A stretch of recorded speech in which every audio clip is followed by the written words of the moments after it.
Hey everybody, Aaron Counts, Sage Dynamics. In this video, we're taking a look at the Lantac Enhanced Bolt Carrier Group. When it comes to the AR platform, there's hundreds or more options for everything. Rails, muzzle devices, triggers, grips, stocks, buffer tubes, sights, optics. And the Bolt Carrier Group is no different. Bolt Carrier Group is an integral part of the rifle. It's a functional part of the rifle. It's actually, what some people consider the heart of the gun itself. So it needs to be reliable. I remember early in the days of me owning the AR platform, building them myself, try to save a little bit of money, spend 90, 100 bucks on a bolt carrier group at a gun show or something like that. And that would be my failure point. That would be what went wrong with the rifle, something to do with that bolt carrier group. Because the bolt carrier group is, when being used, is always going to be under constant stress and pressure and heat. It's always a good idea to make sure that your bolt carrier group is as high quality as you can afford. So when I look at a bolt carrier group, it's important to me that it's going to be able to operate reliably, just like the other parts of the rifle. Especially if you're going to run a short-barreled rifle, such as this 10.5-inch Grey Ghost Precision, or really any SBR. If you're going to build your own SBR, it's important that the bolt carrier group can handle that. But I mean, not just SBRs, but in any rifle length that you're going to use, you want to make sure that the money you're going to spend on a bolt carrier group is going to matter. And it's going to give you exactly what you pay for. So when I got my hands on the Lantac, the EBCG, I put it through my normal 2,000 rounds hard use pace just to see how reliable it was going to be, especially in the SBR, which I'll get to. 2,000 rounds isn't a whole lot of ammunition, but it's not a little amount of ammunition either. It gives me a really good, pulse of how well it's going to perform, hopefully, over its lifespan. So looking at the specs on the EBCG, what makes it special? Well, it is nickel boron coated, which does reduce friction. It's also said to increase lubrosity. Still not sure that's an actual word. That may be one of those buzzwords that the industry made up. I'm still checking on that, but it does reduce friction. You can definitely feel it in just throwing it in any upper and working that charging handle versus a mil spec or something else, or something that's not nickel boron coated. You definitely notice a glide difference. Other features are, rounded edges. They rounded the edges where they could round the edges to reduce friction, take out weight. And of course, one of the unique features is the domed can pin, which cuts down on those hard angles, again, to reduce friction and potentially cut down on malfunctions that could be induced there. Mil-spec staked gas key, which gas key usually in a bolt carrier group is going to be the biggest failure point, so I did appreciate that. The other stats, up on the screen right now, one of the coolest features, potential coolest features going into it was the way they did their gas ports. They angled them forward and changed the diameters to assist with a short barrel suppressed rifle. Now, if you mention in your literature that your enhanced bolt carrier group had short barrels and suppressors in mind on a DI system, I'm already intrigued. Because one of the biggest problems running suppressed on direct impingement, and especially suppressed on a short barrel direct impingement, is gas in the eye. It's not a big deal until it happens to you.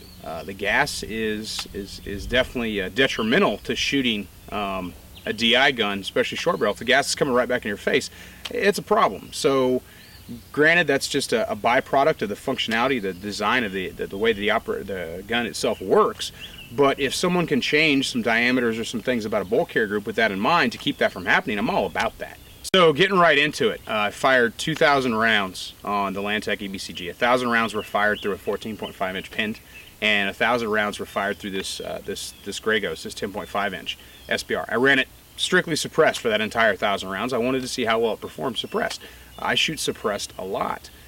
So for me, the way I'm going to look at an EBCG is if it can handle suppressed fire, it should absolutely have no problem handling unsuppressed fire. But I did both just because not everybody's going to run a can, or if they do run a can, it's not going to be on that specific gun. So basically what I was looking for is to see if during realistic testing I would experience any problems with the EBCG, or the design of the bolt carrier group would cause any problems running a suppressed or a short-barreled gun. Of course, the first thing I do with any firearms-related test is, after I get zeroed, get acclimated, is that burn down. I'm going to put 500 rounds through it as fast as I possibly can to see if I experience any initial problems or problems overall.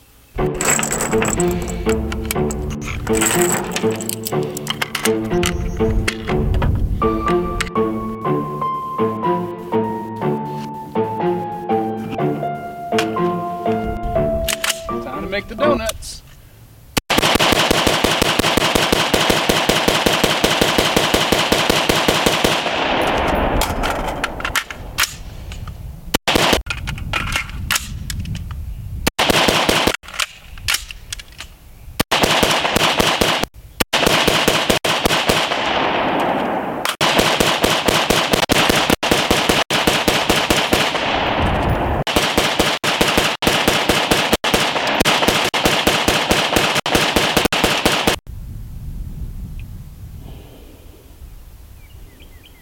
So that was the burn down. Again, it's just 500 rounds, which in the grand scheme of things isn't a lot of ammunition. I didn't experience any malfunctions during that 500 rounds, which doesn't surprise me. Well-behaved mechanical device shouldn't malfunction, especially that early in the life cycle. After the burn down, I incorporated the rifle, both suppressed, or I should say unsuppressed, and then later suppressed, that second 1,000 rounds suppressed, into just my normal training practice routine. Taught a class with it.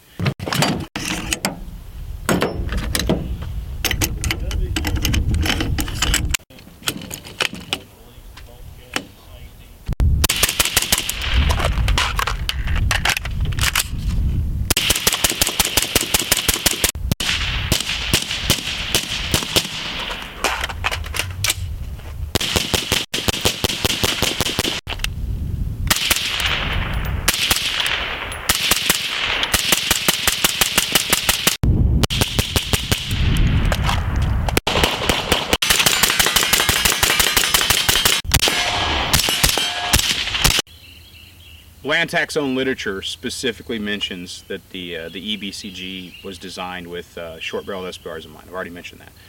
Well, I shoot a lot of short-barreled SBRs, so when somebody says that, they definitely get my attention and my curiosity. Over the process of that second 1,000 rounds through the suppressed SBR, I used the same gun the entire time. I found that their design definitely aids in keeping the gas from coming back in my face. I didn't ever get the feeling that I had an undue cloud of gas, or I had gas coming out the buffer tube of the castle nut, or wherever gas will happen to vent out of that upper receiver hitting me in the face. I appreciate that a lot, because on the direct impingement system, one of the biggest problems, I've already mentioned this, is what is the gas going to do inside the chamber? There's no way to prevent the gas from coming back just based on the design of the direct impingement system. But gas is an issue. So can a bolt carrier group prevent gas from entering the shooter's face or being directed towards the shooter's face? And the answer here definitely is a yes. There's other bolt carrier groups out there that do the same thing, because it's a problem. And it's a problem that a lot of people set out to identify. And I think Lantac did a really good job without having to introduce any additional systems into the bolt carrier group. Is it perfect? The gas is still coming back into the upper receiver, so no system is going to be 100% perfect. You can obviously, by design and function, not prevent that gas from entering into the upper receiver, so there's still going to be gas. But shooting on an SBR with a short can, which increases back pressure, which is going to increase the amount of gas that's going to potentially want to come out and into my face, I didn't feel like, and I didn't notice that there was an undue gas pressure being vented back in my face. It definitely did as Lantac said it would do, and designed it got the gas away from me, which I really appreciate. What I'm showing you now is after 2,000 rounds. Now the bolt carrier group was initially lubricated with fire clean. Even when I swapped from rifle to rifle, it didn't re-lubricate. It's just that lubricated that one time. But fire clean is something I like to use, especially on the suppressed guns. Just looking at your potential failure points now, you can see that the gun's dirty, but there's no undue wear that I can see anywhere on the bolt carrier group, and it functioned reliably from round 1 to round 2,000. So final verdict on the Lantac EBCG. Is it worth it? Is it worth the price? That's up for you to decide. I'm going to go ahead and say yes. If I still built ARs, if I was going to replace a bolt carrier group for whatever reason, this would definitely be on a short list of things to do, especially if it was a gun that I was going to run suppressed. which pretty much is all of them, honestly. So any direct impingement gun where I needed a new bolt carrier group, or say I was building another one, or I got an upper, or what have you, the Lantac EBCG would definitely be something I would consider. The unique design features, there's a lot of value added. You can tell that it's not necessarily aesthetic features so much as it is functional features. They're trying to make the bolt carrier group run more reliably, and I think they've definitely done that with the way that they approach the design. I like it a lot. Again, the price point is going to be a little cost prohibitive for some people, but if you want quality, buy once, cry once, as they say. And especially with something with a bolt carrier group, it's not something you should really skimp on. If you're building your own rifle, or you want a bolt carrier group to aid in suppressed fire, especially for an SBR, this is definitely something you should look at, something you should consider. I'm Aaron Count with Sage Dynamics. Train accordingly.